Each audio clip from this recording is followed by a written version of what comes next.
ini Tuhan berikan kembali kesempatan bagi kita untuk beribadah. Saya mau ajak kita membaca kitab Yeremia pasal 29 ayat 11. Sebab aku ini mengetahui rancangan-rancangan apa yang ada padaku mengenai kamu. Demikianlah firman Tuhan, yaitu rancangan damai sejahtera dan bukan rancangan kecelakaan, untuk memberikan kepadamu hari depan yang penuh harapan. Ada baik kita baca bersama-sama 1, 2, 3.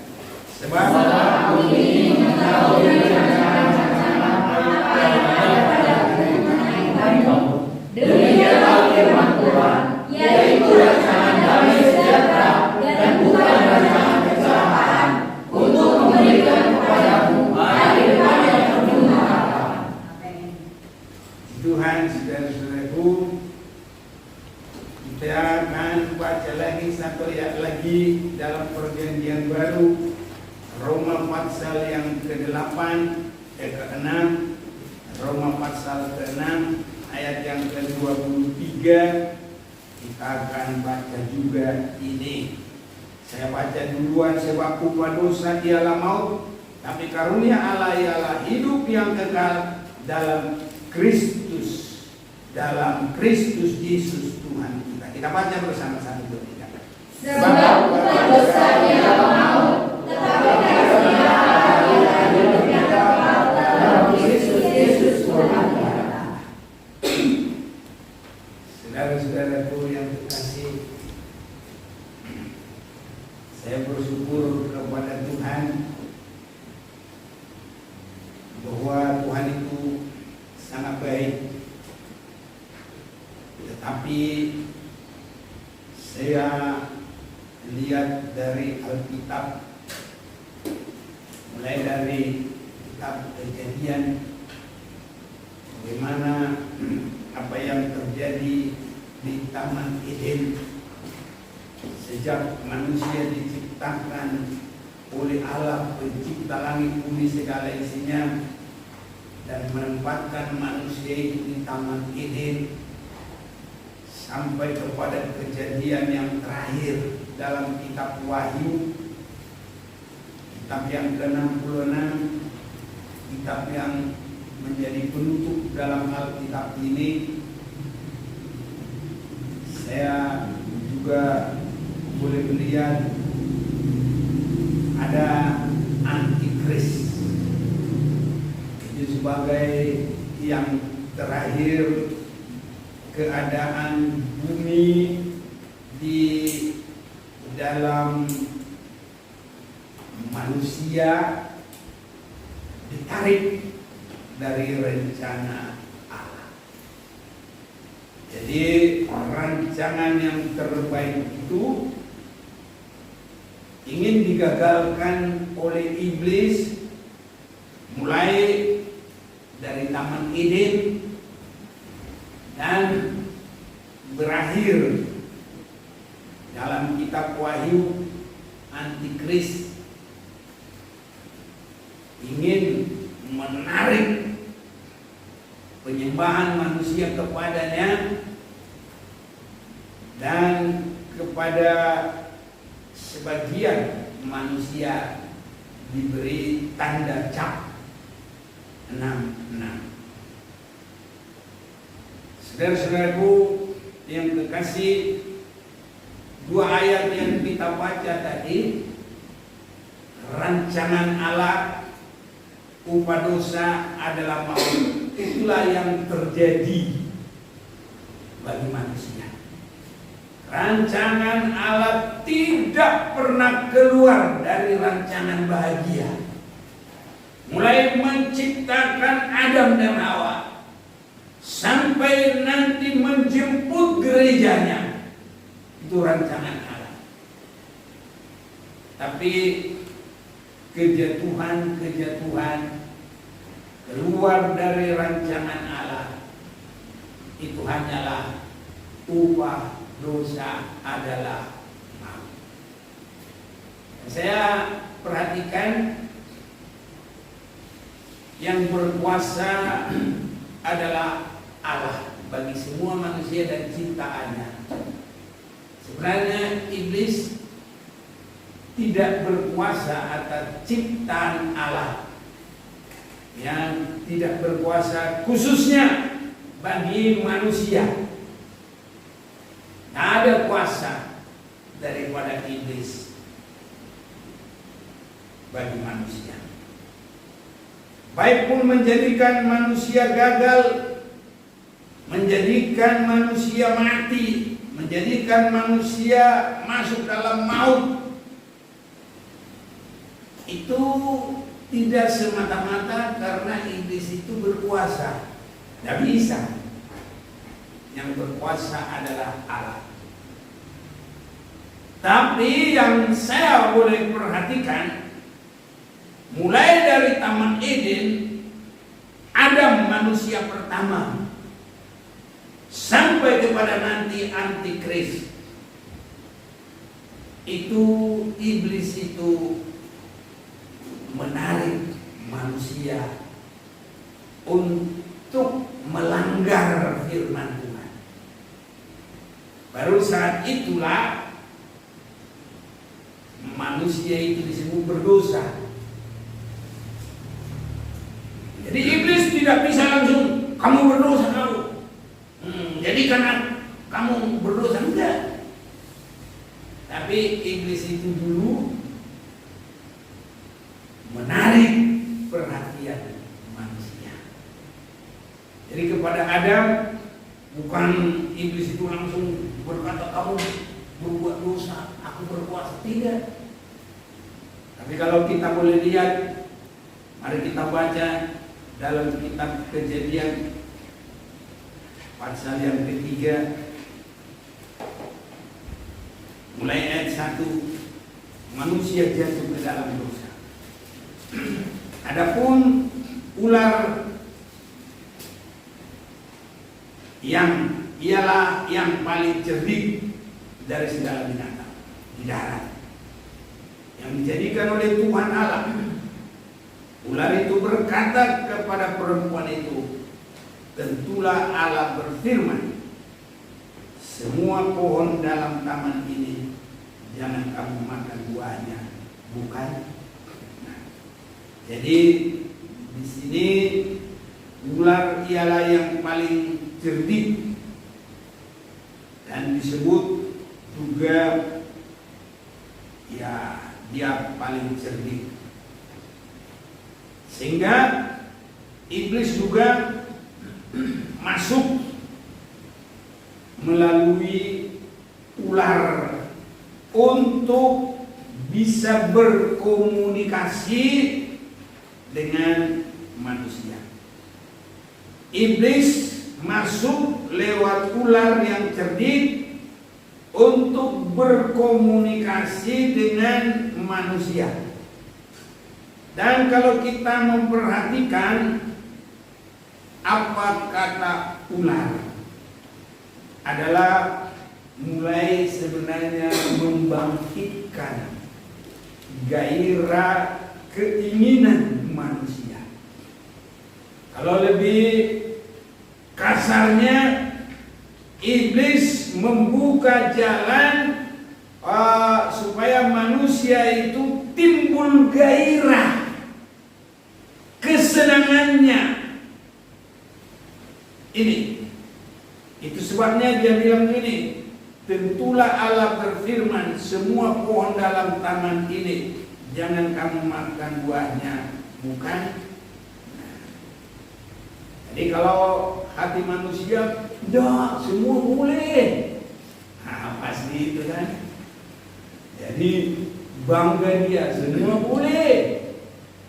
Tapi disebut kecuali satu. Lalu sahut perempuan itu kepada ular itu, buah pohon-pohon dalam taman ini boleh kami makan. Nah, jadi puas, sepuas apapun boleh. Tetapi tentang buah pohon yang ada di tengah-tengah taman, Allah berfirman, jangan kamu makan ataupun raba buah itu, nanti kamu mati. Ini adalah kata perempuan, kata daripada Hawa.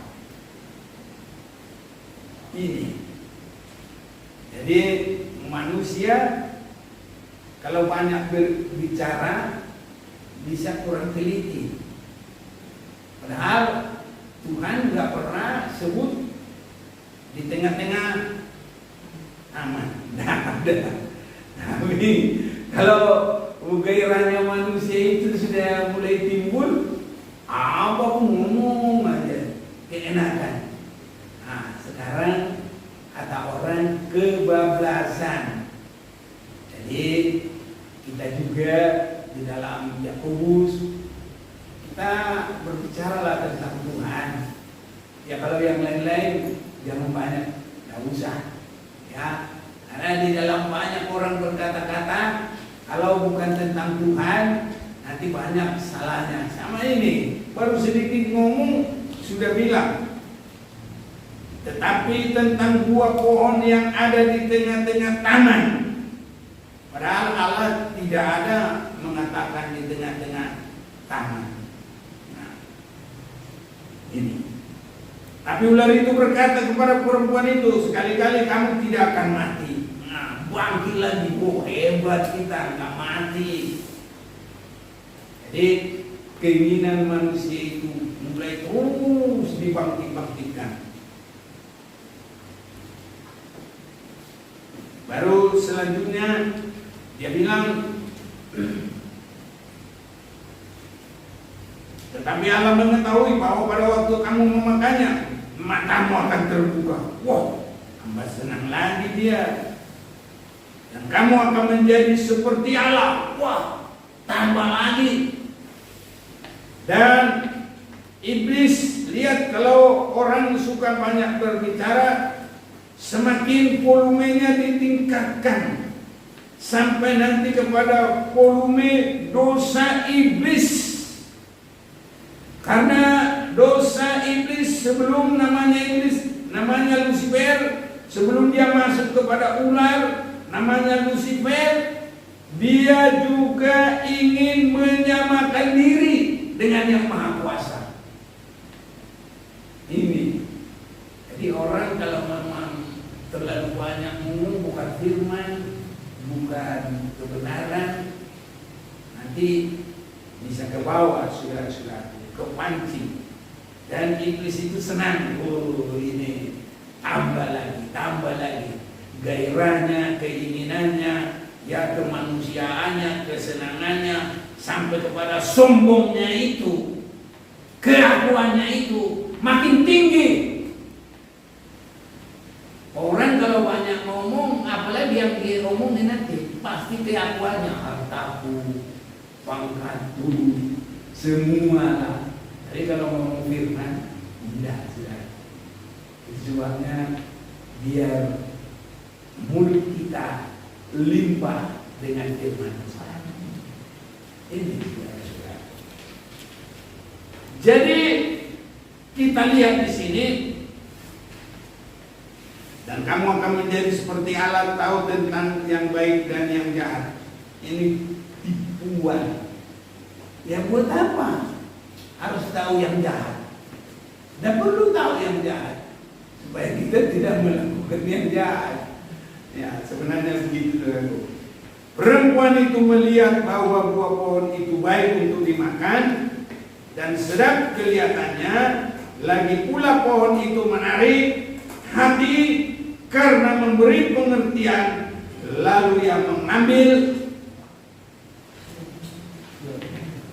dari buahnya dan dimakannya dan diberikannya juga kepada suaminya yang bersama-sama dengan dia, dan suaminya pun memakannya.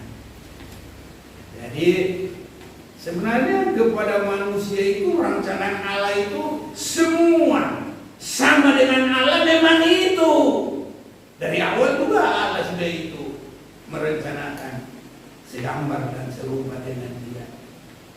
Tapi kalau iblis yang berbicara itu ada lagi, dibangkitkan keakuannya, dibangkitkan keinginannya, dibangkitkan ya kesombongannya. Itu kalau iblis. Jadi biarpun sama kata, kalau berbeda yang menyampaikan artinya bisa beda. Firman Tuhan kalau disampaikan oleh iblis, nanti tarikannya kepada iblis, kepada dosa. Tapi kalau firman Tuhan disampaikan dalam urapan Roh Kudus, membangun gereja semakin dikuduskan. Jadi biarpun firman Tuhan yang disampaikan ada saudaraku menguntungkan iblis. Iblis itu sering berkata bahkan kepada Tuhan, ada tertulis, tidak salah titik komanya, iya semuanya. Tapi iblis mengatakan itu supaya menarik kepada diri sendiri. Nah, jadi di mana bedanya? Semua firman Tuhan biarlah untuk hormat kemuliaan bagi nama Tuhan, untuk penyembahan bagi Tuhan, untuk kebesaran bagi nama Tuhan. Ini saudara-saudara. Sebabnya waktu Yusuf menyampaikan firman Tuhan lewat mimpi yang diterima, kalau dia lagi miskin, apa kata abangnya? Tukang mimpi jelek, anak kecil, mimpi-mimpi aja dibahas di sini. Gitu dia. Tapi nanti kalau Yusuf sudah di dalam kerajaan itu, sujud semua, dewa semua. Beda saudaraku. Padahal sama yang dikatakan. Yalah Tuhan tolong kita semakin hidup disucikan. Perkataan orang suci berbeda saudaraku. Kalau orang jahat dia pun dia ngomong firman berbeda. Tekanannya, sasarannya, urapannya berbeda. Sebabnya biar Tuhan semakin menolong kita. Inilah doa kita saudara-saudara. Perempuan itu melihat bahwa buah pohon itu baik untuk dimakan dan sedap kelihatannya, lagi pula pohon itu menarik hati karena memberi pengertian, lalu yang mengambil dari buahnya dan dimakannya dan diberikan juga kepada suaminya yang bersama-sama dengan dia, dan suaminya pun memakannya. Saudara-saudaraku, kita lihat di sini, ya, mereka menjadi pelanggar firman, dan itu disebut pelanggaran akan firman adalah dosa. Nah, saudara-saudaraku, langsung terjadi bagi mereka. Memang apa yang kata iblis itu terbuka mata mereka. Nah, tadi kita kan sudah baca itu, ada juga mengenai mata. Ya, sekali-kali kamu tidak akan mati, tapi Allah mengetahui bahwa pada waktu kamu memakannya matamu akan terbuka. Nah ini tadi kata iblis juga. Tapi terbukalah mata mereka,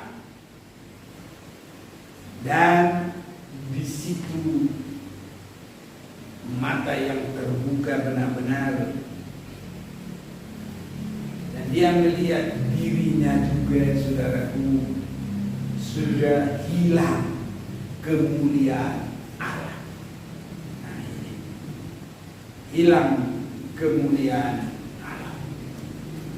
Ketika mereka mendengar bunyi sangkakala Tuhan Allah yang berjalan-jalan dalam taman itu pada waktu hari sejuk, bersembunyilah manusia itu dan istrinya itu terhadap Tuhan Allah di antara pohon-pohonan dalam taman.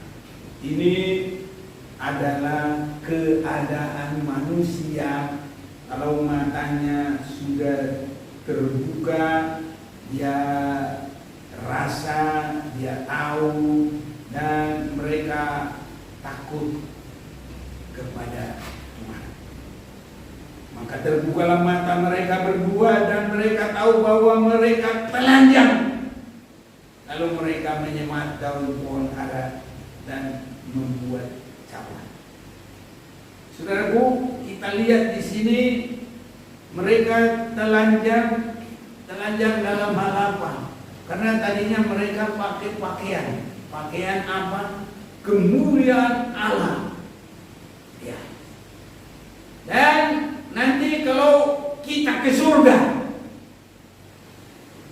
tidak ada pakaian warna-warna seperti kita ini, merah, putih, hijau, semuanya tidak ada, saudaraku. Atau kain Toraja, kain Lampung, kain Batak, kain Timur, Sumba, tidak ada lagi, bukan itu. Tapi pakaian kita adalah kemuliaan Allah. Haleluya, saudaraku. Nah, ini jadi Adam dan Hawa telanjang. Dan saudara-saudaraku, saya melihat bagaimana manusia itu masuk dalam kesulitan. Dalam ayat 13, kemudian berfirmanlah Tuhan Allah kepada perempuan itu, apakah yang telah kau perbuat ini? Jawab perempuan itu, ular itu yang memperdayakan aku, maka aku makan. Lalu berfirmanlah Tuhan Allah kepada ular itu, karena engkau berbuat demikian, terkutuplah engkau di antara segala ternak dan di antara segala binatang hutan. Dengan perut mula engkau akan menjalar, dan di tanah akan kau makan seumur hidupmu. Aku akan mengadakan permusuhan antara engkau dan perempuan ini, antara keturunanmu dan keturunannya akan meremukkan kepalamu, dan engkau akan meremukkan kulitnya. Saudara-saudaraku, ayat yang ke-16 kita akan perhatikan. Firman-Nya kepada perempuan itu, susah payahmu waktu mengandung akan kubuat sangat banyak. Dengan kesakitan engkau akan melahirkan anakmu, namun engkau akan berakhir kepada suamimu, dan ia akan berkuasa atasmu. Saudaraku, sedikit pun ini tidak ada rancangan dari Tuhan. Susah payahmu waktu mengandung akan kubuat sangat banyak, sangat banyak. Ini sebabnya wanita yang melahirkan itu pergumulan antara hidup atau mati. Ini saudara-saudaraku, itu dari sononya deh, nggak bisa lagi ditawar-tawar. Hanya sekarang ini memang ada kemajuan teknologi, jadi tidak lagi normal seperti cara yang dari Tuhan. Sekarang ini ada sesar. Nah, jadi sakitnya tidak terlalu banyak lagi, hanya sakitnya orang dioperasi, itu saja. Jadi yang kita perhatikan kalau pada awalnya itu, susah payah waktu mengandung akan kubuat sangat banyak. Ini tidak ada sedikit pun rencana dari Allah membuat susah payah ini, tidak. Tapi dari manakah itu datang? Dari tidak bisa menguasai keinginan, tidak bisa menguasai keakuan, tidak bisa menguasai nafsunya. Ini yang membuat sangat banyak kesusahan. Ini. Dan juga saudara-saudaraku, dia menjadi pelopor. Kalau sekarang itu sering disebut pelopor itu provokasi. Jadi yang ikut-ikutan sama provokasi beda juga, saudaraku. Beda juga. Itu sebabnya jangan kita dahulu melakukan kecurangan. Tapi biarpun ikut-ikutan tak boleh. Haleluya, saudaraku. Ada dua-dua dihukum. Cuma hukumannya berbeda. Hukumannya berbeda. Lalu firman-Nya kepada manusia itu manusia itu Adam. Jadi kata manusia pertamanya kepada laki-laki. Jadi kepada wanita itu cukup perempuan. Jadi kalau manusia itu tadinya disebut Adam. Engkau mendengarkan perkataan istrimu dan memakan dari buah pohon yang telah kuperintahkan kepadamu, jangan makan dari buahnya. Maka terkutuklah tanah karena engkau, dengan susah payah engkau akan mencari rezekimu dari tanah seumur hidupmu. Jadi beda, saudaraku. Kalau perempuan itu susah payah, waktu mengandung akan kubuat sangat banyak. Nah, kalau lelaki itu atau manusia itu terkutuklah tanah karena engkau dengan bersusah payah engkau akan terkutuklah tanah karena engkau dengan bersusah payah engkau akan mencari rezekimu. Nah, hanya sulit cari makan aja, saudaraku. Ya, dari tanah seumur hidup, semak duri dan rumput duri yang akan dihasilkannya bagimu, dan tumbuh-tumbuhan di padang akan menjadi makananmu. Dengan berpeluh engkau akan mencari makananmu sampai engkau kembali lagi menjadi tanah, karena dari situlah engkau diambil, sebab engkau debu dan engkau akan kembali menjadi debu. Jadi rencana Tuhan itu tidak ada sedikit pun membuat susah bagi manusia. Itu sebabnya dari awal manusia diciptakan, Tuhan sudah siapkan semuanya tempatnya. Taman lagi, saudaraku. Taman itu menunjukkan limpah. Makanya taman kanak-kanak banyak kanak-kanak. Taman bunga banyak bunga. Taman apa lagi? Pokoknya taman lah. Taman buku banyak buku, taman baca. Pokoknya taman banyak, saudara-saudaraku, ya. Jadi taman ini segala keindahan limpah ada di sana. Itu rencana Allah. Tidak ada sedikit pun supaya sakit, supaya apa. Dan iblis juga tidak langsung berkuasa membuat kesulitan, kesusahan sebelum manusia itu digoda. Itu sebabnya bangsa Israel kalau masih hidup benar, mau dikutuk, mau diapa pun tidak bisa. Dan kalau kita baca di dalam bilangan, mau disantet, di apa pun nggak mempan, saudara-saudaraku. Kalau masih hidup di dalam kebenaran Tuhan, nggak bisa, saudara-saudaraku. Saya melihat bagaimana bangsa Israel dicoba dikutuki oleh Bileam, tapi tak bisa. Coba kutuk, tapi yang keluar berkah, berkah, berkah. Karena kalau orang yang masih di dalam Tuhan, dalam kebenaran, mau di apapun tetap keberkatan. Ini saudara-saudara. Dan iblis juga tidak bisa berbuat apa-apa. Allah tidak bohong. Allah bukanlah, ayatnya belum hujan. Bilangan 23 ayat 19. Allah bukanlah manusia sehingga ia berdusta, bukan anak manusia sehingga ia menyesal. Masakan ia berfirman dan tidak melakukannya, atau berbicara dan tidak menepatinya. Jadi Allah itu tidak bohong. Ada selalu rencana 23. Sebab tidak ada mantra yang mempan terhadap Yakub ataupun tenungan yang mempan terhadap Israel.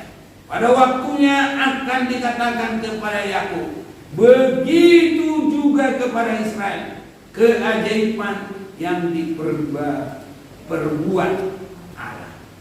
Jadi kalau kita tidak melanggar firman, iblis tidak bisa berbuat apa-apa dan bukan rancangan kesulitan. Semuanya langsung kita banding dua. Saya Yeremia 29 tadi ayat 11. Rancangan Allah bagi manusia hanya rancangan damai sejahtera.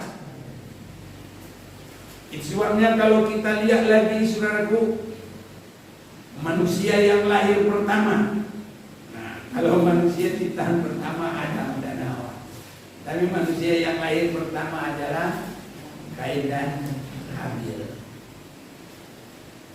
Saudaraku, biarpun sebenarnya Adam dan Kain sudah berbuat dosa, tapi ya ayahnya, mamanya yang berbuat dosa. Kalau anaknya sebenarnya Tuhan tunggu untuk diberkati juga. Hanya ada juga yang tidak keberkatan.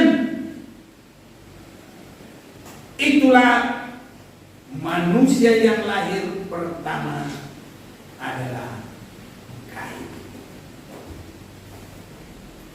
Kain itu tergoda dengan keakuannya, tidak bisa menguasai diri dan memelihara cemburu.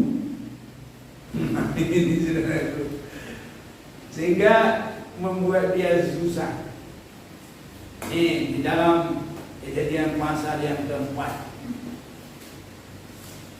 Kita tidak akan mungkin akan baca semuanya. Tapi saya baca ayat 6. Firman Tuhan kepada Kain, mengapa hatimu panas dan mukamu muram? Nah, hatinya panas, muram, gak bisa menguasai saudaraku. Kiranya Tuhan tolong kita. Seringkali hati kita sering panas, tidak bisa menguasainya. Seringkali mukanya muram. Sebenarnya Tuhan buat mukanya itu cantik saudaraku, tapi karena hati panas jadi mukanya muram. Ya, kalau kita lihat orang yang hatinya damai, senang kita lihat. Tapi kalau lihat orang mukanya muram, aduh, biarpun orang yang sangat dekat dengan kita, sedih juga kita saudaraku, dan gusar kita dekatnya. Tapi makanya senyum dan bermuka gembira, ini yang indah saudara-saudaraku. Ya, oleh kiri kanan senyum dan bermuka gembira. Jangan ada hati yang muram.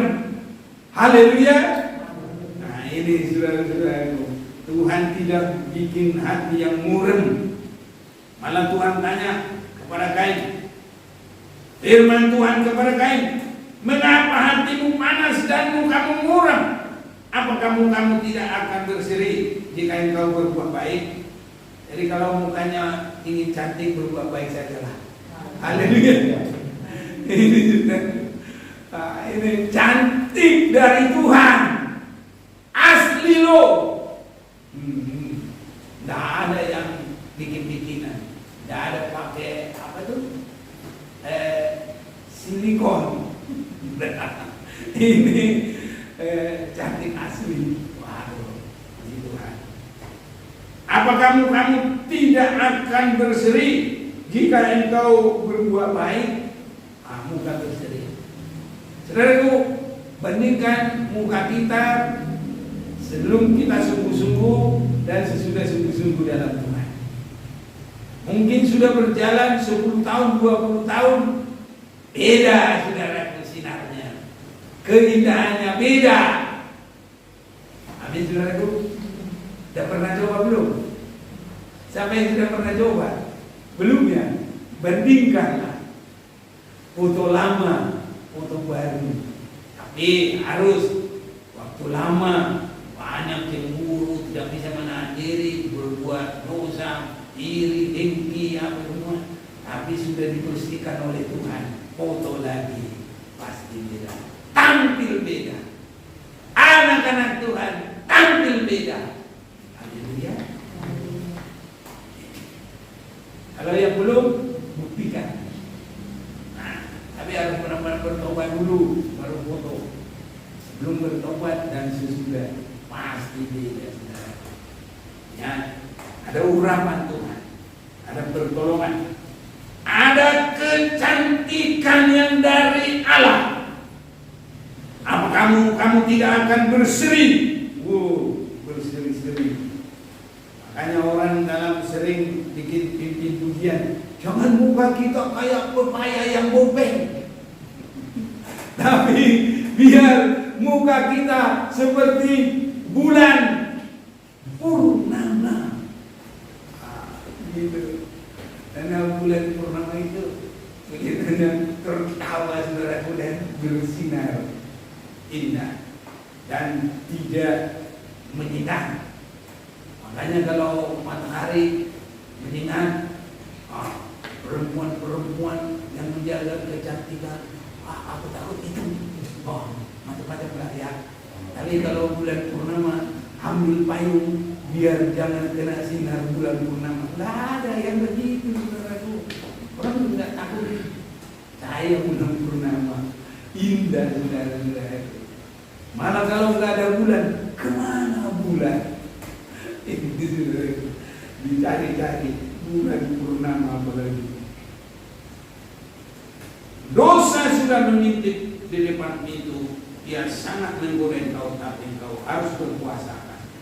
Ini bergumul untuk tidak berbuat dosa. Kalau kita tidak berbuat dosa, iblis tidak bisa berbuat apa-apa. Amin. Bahkan nanti yang terakhir, antikris tidak bisa bikin cap. Kalau kita hidup benar, hidup suci, tidak bisa. Nanti ada waktunya khusus buat itu. Kalau Tuhan buka jalan untuk itu, kenapa bisa dimasuki chip? Kenapa bisa ya sampai ya tidak terpelihara? Nah, tapi ya tetap itu saja tadi. Kalau kita hidup di dalam Tuhan, Tuhan yang menguasai kita, Tuhan yang memiliki kita, Tuhan yang menjaga kita. Antikris tidak bisa berbuat apa-apa. Malah bila perlu, antikris di mana-mana katanya, udah lewat aja, nggak usah takut. Makan aja, nggak usah takut. Bahkan kalau belum merubah iman dan penyembahan kita, jangan takut. Sekarang ini orang juga bingung mengenai vaksin. Itu gak ada hubungannya. Mana ada dengan divaksin iman kita jadi mati? Mana ada itu? Karena divaksin kita jadi berubah setia kepada Tuhan. Tidak. Nah, jadi saudaraku, iblis itu bisa memberikan atau membawa kepada kesulitan, sampai pun membawa kepada tanda enam. Itu kalau kita sudah tidak mengasihi Tuhan, kalau kita sudah berbuat dosa, kalau kita sudah menjadi penyembah kepada berhala, penyembah sampai kepada antikris. Karena antikris adalah mencap orang-orang yang mau sampai menyembah Dia. Kalau kita masih tetap menyembah Tuhan, tidak bisa. Tidak bisa. Dia paling bisa pancung kepala. Itu pun kenapa bisa dipancung kepala? Itu ada rankingnya juga, saudara. Tapi kita belum sampai ke sini. Kita mau melihat dulu Dalam Kejadian pasal yang keempat, ayat 8, kata Kain kepada Habil adiknya, marilah kita pergi ke padang. Ketika mereka ada di padang, tiba-tiba Kain memukul Habil adiknya itu, lalu membunuh dia. Firman Tuhan kepada Kain, di manakah Habil adikmu itu? Jawabnya, aku tidak tahu, apakah aku menjaga adikku. Nah, jadi semua sudah bersalahan. Maka terjadilah kepada Kain, mulai ayat 11, maka sekarang terkutuklah engkau. Nah ini bukan karena iblis kuat, bukan karena iblis berkuasa. Manusia itu terkutuk, tidak. Tapi karena manusia itu tidak bisa menguasai cemburu, tidak bisa menguasai hati yang panas, tidak bisa bermuka indah, selalu bermuka muram. Ini sehingga dia sampai membenci, yang sampai kepada pembunuhan. Ini saudara-saudara. Jadi Kain itu menjadi susah. Maka sekarang terkutuklah engkau, terbuang jauh dari tanah yang menahankan mulutnya untuk menerima darah adikmu itu dari tanganmu. Apabila engkau mengusahakan tanah itu, maka tanah itu tidak akan memberi hasil sepenuhnya lagi kepadamu. Engkau menjadi seorang pelarian dan pengembara di bumi. Ini menjadi bangsa, ada satu bangsa ini saudaraku, keturunan yang terkutuk, keturunan yang selalu mengalami tidak pernah berkatnya full, mengusahakan tanah itu tidak akan memberi hasil penuh. Bahkan dia menjadi pelarian, takut lihat orang, pengembara di bumi. Ini saudara-saudara. Jadi apa yang dialami Kain itu bukan karena iblis kuat, tapi godaan iblis ada di hatinya. Dia tidak bisa netralisasi hidupnya. Ada iri, ada dengki, ada muka muram. Nah, ini saudara-saudara, itu yang membuat dia dan terus iri, dengki, muka muram, gak bisa dikuasai, terus jadi pembunuh. Dan kalau sudah jadi pembunuh, menjadi bangsa yang terkutuk, menjadi pelarian, mengerjakan pekerjaan tidak menerima hasil full, selalu ada kekurangan. Ini kita lihat firman Tuhan, saudara-saudaraku. Dan ini adalah bagian upah dosa di bumi. Nanti kalau dalam kekekalan, upah dosa adalah neraka yang kekal.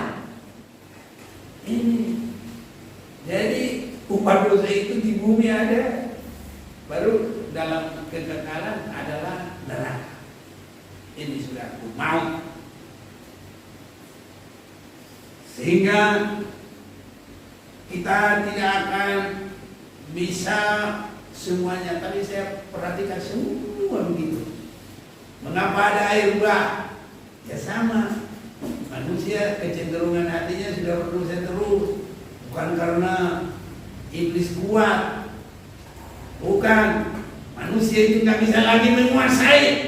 Itu sebabnya hati kita harus terfokus terus kepada Tuhan, mengasihi Tuhan dalam semasih ada waktu.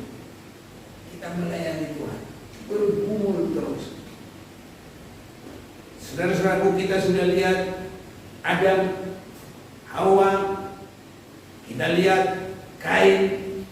Baru kita lihat lagi kejadian waktu air bah. Dalam Kejadian pasal yang ke-6, kejahatan manusia.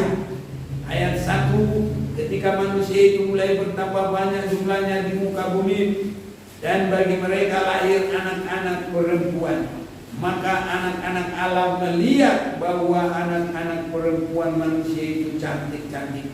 Lalu mereka mengambil istri dari antara perempuan-perempuan itu.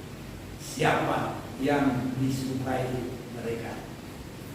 Saudaraku, ini banyak sekali ini pertentangan. Ada yang menafsirkan ini malaikat.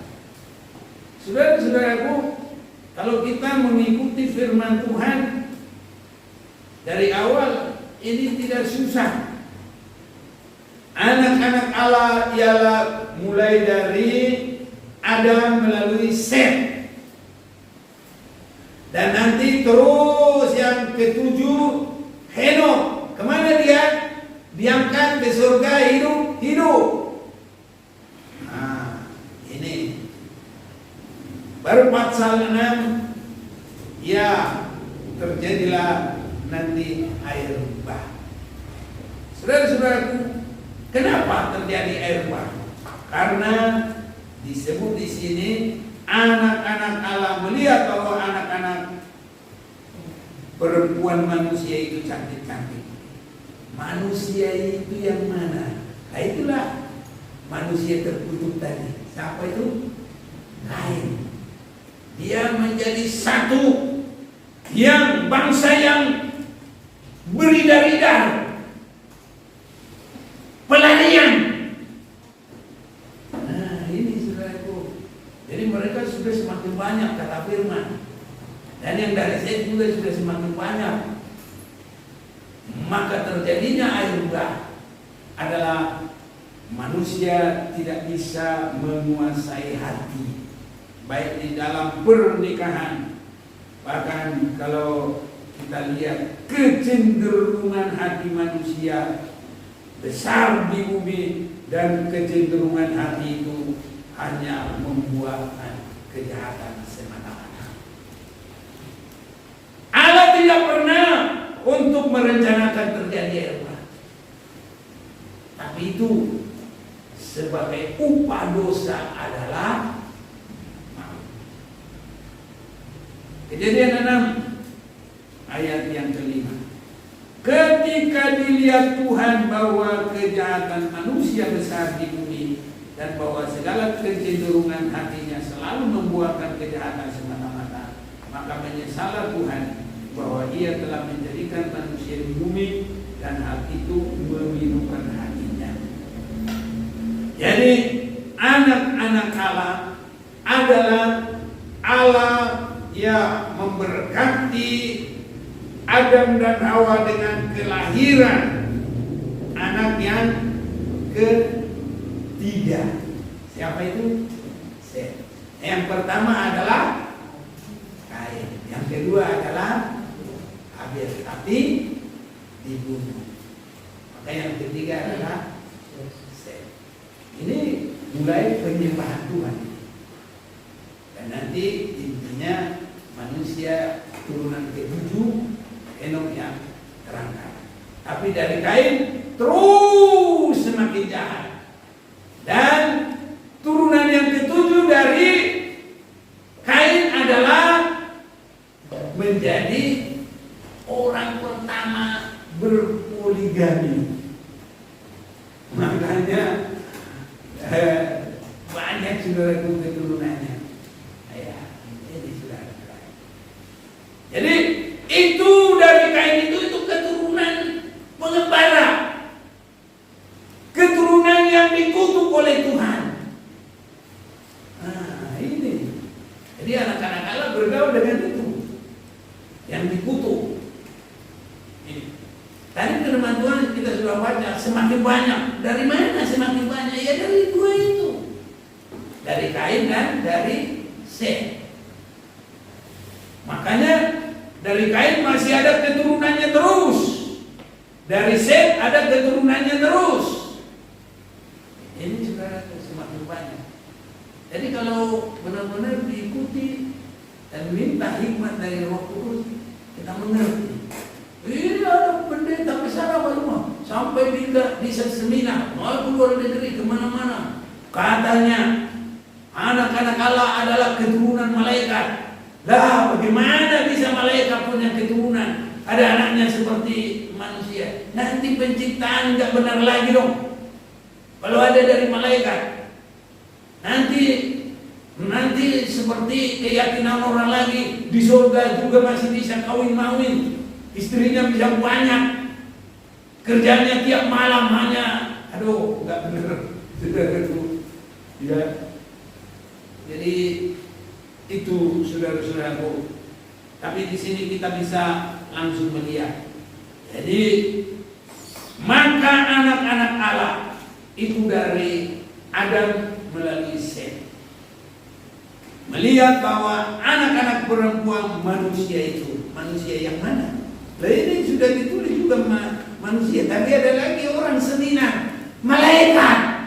Lah, keterlaluan itu.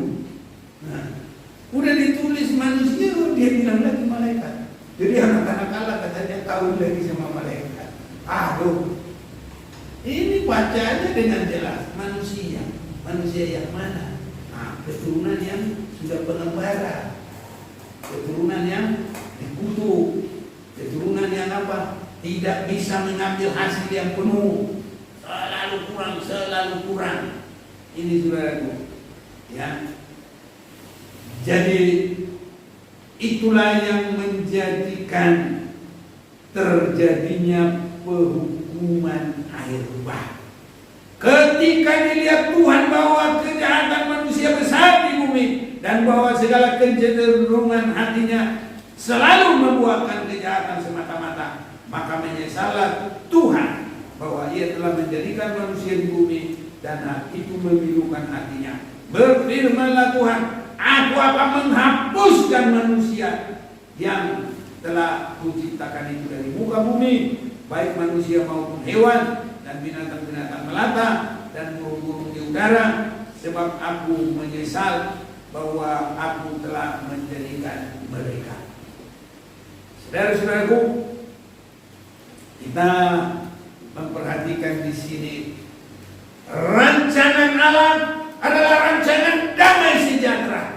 Jadi mengapa terjadi erba? Itu kecenderungan hati manusia sudah selalu kepada hal yang jahat dan tidak bisa menguasai keinginan, menguasai diri. Anak-anak Allah melihat karena cantiknya, bukan melihat bagaimana apa yang menjadi kehidupan yang benar. Kain itu kan sudah terkutuk, sudah menjadi bangsa pengembara, walaupun dia begitu banyak dan memang mereka itu kemajuannya itu cepat. Yang bikin senjata mereka duluan, yang membuat musik mereka duluan. Ini saudara-saudara, orang belum membuat musik untuk Tuhan, kalau ya keturunan Kain sudah ada ahli-ahli musik, nanti baca saudara-saudaraku. Sekarang kita nggak sempat. Hanya yang kita perhatikan, kalaupun manusia itu harus binasa, itulah artinya Roma 6 ayat 23, upah dosa adalah maut, tapi kasih karunia Tuhan adalah hidup yang kekal. Kasih karunia itu apa? Kalau kita mengaku dosa kita, Allah itu setia dan adil sehingga Ia menyucikan dari dosa. Adam dan Hawa tidak minta ampun, saudaraku. Hawa juga tidak minta ampun. Tuhan, saya sudah berbuat dosa. Tidak ada. Tapi waktu Tuhan Allah berkata kepada Hawa, Hawa, kenapa kamu makan? Apa yang dia lakukan? Mengambil kambing hitam. Itu perkataan saudara. Menyalahkan orang lain. Saudara, itu target itu jangan ada pada kalau boleh, siapa orang yang bisa membawa orang berdosa kepada kebenaran, maka dia sudah menyelamatkan orang itu. Makanya Yesus juru selamat. Biarpun orang berdosa, ditebus oleh darah Yesus. Yesus adalah anak domba Allah yang menanggung semua dosa dunia. Tapi orang-orang yang mau datang kepadanya dan mohon diampuni, disucikan oleh darah Yesus, anak domba Allah. Jadi Hawa itu nggak ada tanda-tanda untuk diberkati Tuhan lagi. Kalau Tuhan sebenarnya berkata, Hawa, kenapa kamu makan? Sebenarnya itu menunggu Tuhan supaya ada, Tuhan menunggu supaya ada pertobatan yang baik, mengaku. Tapi dia tidak mengaku. Apa yang dia lakukan? Menyalahkan yang lain. Saudara-saudaraku, biar orang lain mau berdosa mau apa, jangan kita menyalahkan orang. Dan jangan kita dipengaruhi itu. Sebenarnya itu yang baik untuk Adam. Tapi Adam, kalau Hawa sudah berkata, makanlah, dia dimakan juga. Akhirnya dua-dua berdosa. Nanti kalau Tuhan sudah berkata kepada Adam, Adam, kenapa kamu makan? Dia juga sama, nggak minta ampun, nggak mau pengampunan. Tapi apa dia bilang? Perempuan yang engkau kasih itu. Jadi dia gak minta ampun dan kembali lagi menyalahkan orang lain. Saudaraku, jangan ada menyalahkan orang lain pada kita. Yesus tidak pernah menyalahkan siapapun. Bahkan dia menyediakan dirinya menjadi tebusan bagi semua manusia. Haleluya. Ya Tuhan, tolong kita saudara-saudara itu. Jadi anugerah Allah itu adalah anugerah damai sejahtera. Tidak ada sedikit pun rancangan Allah, rancangan kebinasaan. Jadi rancangan Allah bagi kita adalah rancangan damai sejahtera. Biar saya baca lagi saudara-saudaraku supaya Tuhan tolong kita. Yeremia 29 ayat 11. Sebab aku ini mengetahui rancangan-rancangan apa yang ada padaku mengenai kamu. Demikianlah firman Tuhan, yaitu rancangan damai sejahtera dan bukan rancangan kecelakaan, untuk memberikan kepadamu hari depan yang penuh pengharapan. Ini Tuhan katakan sesudah bangsa Israel yang Tuhan sudah pimpin dari Mesir mendapat kemurahan yang besar, dan mereka bisa mendirikan bait Allah di Gunung Moria, dibangun oleh Raja Salomo. Mereka mengalami kuasa Tuhan, mereka mengalami berkat Tuhan, tapi mereka tidak bertahan. Akhirnya mereka berbuat dosa, menyembah banyak berhala, dan Tuhan membiarkan terjadi bagi mereka diserang oleh Raja Nebukadnezar. Bait Allah itu pun dihancurin, isinya diambil, yang berharga diambil, dan bangsa Israel ditawar kemana? Ke Babel. Sesudah 70 tahun Tuhan buka hati Raja Darius dan Raja Kores, mereka diperbolehkan pulang. Dan saat itulah Tuhan nyatakan firman ini kembali. Jadi orang sudah menyembah berhala, sudah jauh berbuat dosa, tetap masih diberi kemurahan. Sebab aku ini mengetahui rancangan-rancangan apa yang ada padaku mengenai kamu. Demikianlah firman Tuhan, yaitu rancangan damai sejahtera dan bukan rancangan kecelakaan, untuk memberikan kepadamu hari depan yang penuh harapan. Jadi mulai dari Taman Eden sebenarnya terus begitu.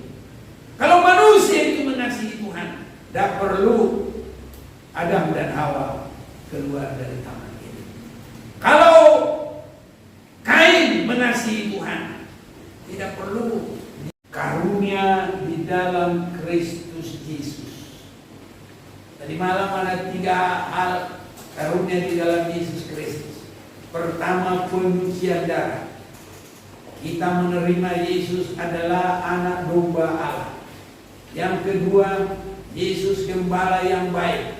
Kita harus mendengar suaranya dan mengikut Dia dengan dituntun kepada air yang tenang, yaitu firman dan urapan Roh Kudus membawa kita semakin disucikan, dan mengikut Yesus yang masuk dalam percikan darah itulah sengsara. Ya, semua ayat-ayatnya tadi malam itu sudah disampaikan. Saudaraku, itu sebabnya apapun yang terjadi bertahan terus mengasihi Tuhan. Jangan takut, jangan bimbang. Jadi mengikut Yesus di dalam sengsara itu kita harus ikut jejaknya. Jadi mengikut Yesus anak domba Allah penyucian darah, mengikut Yesus gembala agung, itulah kita dibawa terus dalam firman yang meningkat, dalam urapan Roh Kudus, sampai kita bisa menyerahkan hidup menyembah Dia, tidak takut oleh sengsara apapun, karena kebenaran. Jangan sengsara karena dosa. Kalau sengsara karena dosa itu upah dosa adalah maut. Tapi kalau kita hidup benar harus sengsara. Makanya kalau kita ikut sengsara karena Tuhan, dalam Roma 8 ayat 17 kita dimuliakan. Saya baca ini biar jangan salah. Roma 8 ayat 17.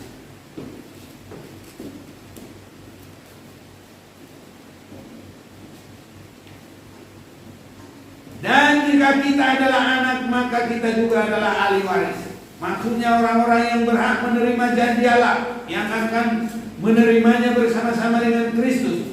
Yaitu, jika kita menderita bersama-sama dengan Dia, supaya kita juga dipermuliakan bersama-sama dengan Dia. Dipulihkan. Siap menderita mengikut Yesus dalam kebenaran, dipermuliakan. Bukan dikatakan kalau kamu terima berkat banyak kamu dipermuliakan. Tidak. Kalau kamu nanti memiliki dunia ini kamu dipermuliakan. Tidak. Tapi justru kalau kita menderita bersama Dia, baru kita nanti akan dipermuliakan. Jangan takut. Kalau sudah mulai bisa datang menderita karena Kristus, itu sebabnya belajar saudaraku. Di dalam kebenaran kita dialog. Jangan panas seperti Kain. Jangan marah. Jangan langsung berubah muka. Muram. Orang cantik-cantik jadi jelek. Hilang jeleknya. Rugi Tuhan mencipta muka cantik jadi muram. Muram apa muram tadi gitu. Ini saudaraku. Ya janganlah. Nah, kita adalah diberkati Tuhan. Jangan takut. Supaya kita juga dipermuliakan bersama-sama dengan Dia. Kalau kita mati bersama Dia, kita akan hidup. Jadi di situ ikut sengsara dimuliakan. Kalau berani mati karena Tuhan diberkati. Terakhir saya baca 2 Timotius 2 ayat 11.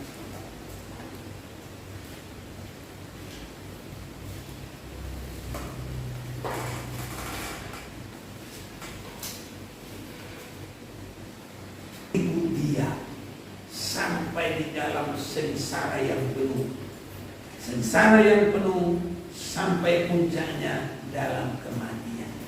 Kalau kita setia saudaraku, maka Tuhan memuliakan kita dan Tuhan juga akan membawa kita kepada kehidupan. Tidak mustahil Tuhan memuliakan kita dengan membuat ya keberhasilan di bumi ini menjadikan kita seperti Yusuf. Pada mulanya dihina diolok tapi dia diam, nanti lama-lama dia menjadi besar. Ini saudaraku selagi kita di bumi ini. Dan nanti kalau dimuliakan, nah itu nanti kita masuk di Yerusalem baru. Dan posisinya Wahyu 7 mulai ayat yang ke 9 atau 13 sampai 17. Nah ini saudaraku, ada khusus bangsa Israel, ada khusus kita. Jadi upah dosa adalah maut, tapi kasih karunia Allah adalah berkat dan hidup yang kekal selama-lamanya. Kita mau setia kepada